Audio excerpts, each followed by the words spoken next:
16 KG ওজন কমিয়েছি। শুধু এই গল্প বললে হবে? কিভাবে কমালাম এটাও তো শেয়ার করতে হবে, যাতে আপনাদেরও উপকার হয়। তাই তো আজ এমন এক রেসিপি শেয়ার করব যেটা ম্যাজিকের মতো কাজ করে। আজকে কিন্তু পুরো ভিডিওটি দেখতে হবে। হ্যালো এভরিওয়ান, কি অবস্থা সবার? ওয়েট লস করার জন্য অনেকেই তো অনেক রকম ভাবে চেষ্টা করলেন। কেউ কি প্রাকৃতিক ভাবে চেষ্টা করেছেন? না, করেননি। কারণ হচ্ছে আপনারা এক মাসে 10-12 কেজি ওজন কমিয়ে ফেলতে চান।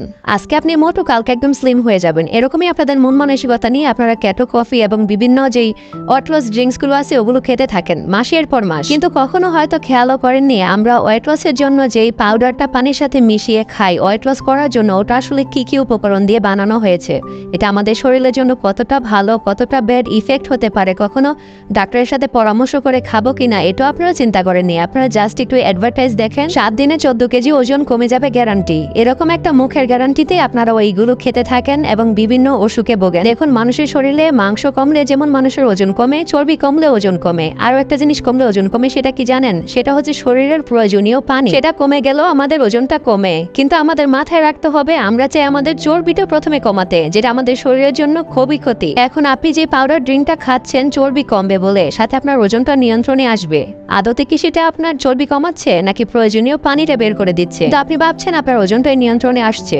আসলে এটার সঠিক উত্তরটা জানতে হলে অবশ্যই ডাক্তারের পরামর্শ মতো আপনাকে ডায়েটটা করতে হবে, এবং তারা যদি পরামর্শ দেয় পাউডার ড্রিঙ্কস গুলো আপনারা কোনো সাইড ইফেক্ট ছাড়া খেতে পারবেন তবে আপনারা খান, না হলে এগুলো স্কিপ করে যান। এগুলো আপনাদের কিডনি খুব সহজে ড্যামেজ করে দেয়। আর কেউ যদি ঘরে বসে প্রাকৃতিক ভাবে ওয়েট লসের ড্রিঙ্কস গুলো নিজেরা বানিয়ে তারপর ওয়েট লস করতে চান, তারা আমার রেসিপিগুলো শেয়ার করতে পারেন। আমি ইনশাল্লাহ এখন থেকে রেগুলার এই ওয়েট লসের রেসিপিগুলো শেয়ার করবো আপনাদের সাথে। আজকে ওয়েট লস রেসিপিটাও ম্যাজিকের মতো কাজ করে। আপনারা অবশ্যই ট্রাই করে দেখবেন, পরিবর্তনটা বুঝতে পারবেন। রেসিপিটা শেয়ার করার আগে কিছু মুহূর্ত শেয়ার করলাম, তার কারণ হচ্ছে আমার যেটা খেতে ইচ্ছা করে সেটা আমি অবশ্যই খাই, সেটা পরিমাণে কম খাই, এবং সারাদিন কি পরিমাণ খাবার খাওয়া হবে আমার সেটার দিকে খেয়াল রাখি। যেমন এই যে এখানে একটা ম্যাঙ্গো ড্রিঙ্কস নিয়েছি, এটা টক দই আর শুধু ম্যাঙ্গো দিয়ে, এখানে কোনো সুগার অ্যাড করা নেই। এটা আমি খেয়েছি, আর এখান থেকে অর্ধেক পরিমাণ চিজ কেক খেয়েছি। এখন বাসায় গিয়ে আপনাদের সাথে সেই ওয়েট লস ড্রিঙ্কসটা শেয়ার করব এবং এক গ্লাস ওটা খাবো। ডায়েট করা মানে পছন্দের খাবার ছেড়ে দেওয়া না, সেটা একটা রুলস এনে মেনটেন করে খেতে হবে, যেন ওই খাবারটা আপনার শরীরে চর্বি তৈরি না করে। যতটুকু হয় অতটুকু যেন আপনি বিভিন্ন প্রাকৃতিক জিনিস খেয়ে বার্ন করে ফেলতে পারেন। এই যে দেখুন, আমি বাসায় এসে কিন্তু সেই ড্রিঙ্কসটা বানিয়ে নিচ্ছি। এখানে 1 গ্লাস পরিমাণ পানি নিয়েছি। আমি এখন 1 গ্লাস খাবো, এই জন্য 1 গ্লাসই বানাচ্ছি। এখানে 1 গ্লাস পরিমাণ পানির জন্য আমি প্রথমে লবঙ্গ এবং দারচিনি দিয়েছি। কতটা পরিমাণ দিয়েছি খেয়াল করেছেন? এরপর এখানে আমি 1 পিস লেবুর শুধু খোসা দিয়েছি, আমি কিন্তু রসটা দেইনি। এরপর হাফ টেবিল চামচ কাঁচা জিরা দিয়েছি। এখন কিছুটা আদা টুকরা দিয়ে নিলাম। এটা আমি ভালো করে ফুটিয়ে নিব মিনিমাম 5 মিনিট পর্যন্ত। আর আপনারা চাইলে মশলাগুলো একটু থেতু করেও দিতে পারেন। আমি প্রথমে কিন্তু এরকম থেতু করে দিতাম, এখন আমি ওরকম দেই না। এখন আস্তে করে আমি জ্বালিয়ে নেই। আর দেখুন কালারটা কিন্তু একদম পরিবর্তন হয়ে যাচ্ছে। পানিটা যখন 5 মিনিট জ্বালানো হবে, এই মশলার পুরো রংটাই পানিতে ছেড়ে আসবে, আর মশলাতে অবশিষ্ট কোনো গ্রান বা কিছুই থাকবে না।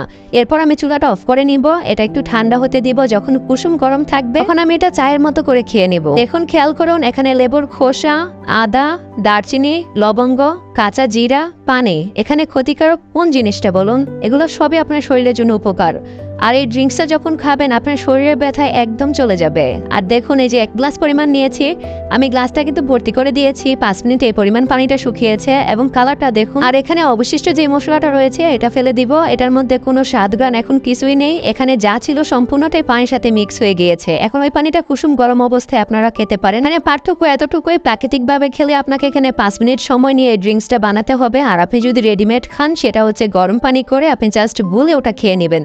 কিন্তু ওটাতে আপনি কোনো উপকার পাবেন না, অপকারই বেশি। এটাতে আপনি সম্পূর্ণ উপকার পাবেন, অপকার নেই। বিশেষ করে যাদের পেটে অনেক বেশি চর্বি তারা এটা 2 বেলা খেতে পারেন। আর খেতে প্রথমে 2 দিন একটু খারাপ লাগলো, পরে কিন্তু এটা ভালোই লাগে। আমার তো এখন চা থেকে এটাই বেশি ভালো লাগে। এটার মশলার গ্রানটা এখন দারুণ লাগে। 1 গ্লাসের জন্য পরিমাণটা খেয়াল রাখবেন, শরীরকে আগে সবকিছু সইতে দেন। ভালো থাকবেন, আল্লাহ হাফেজ।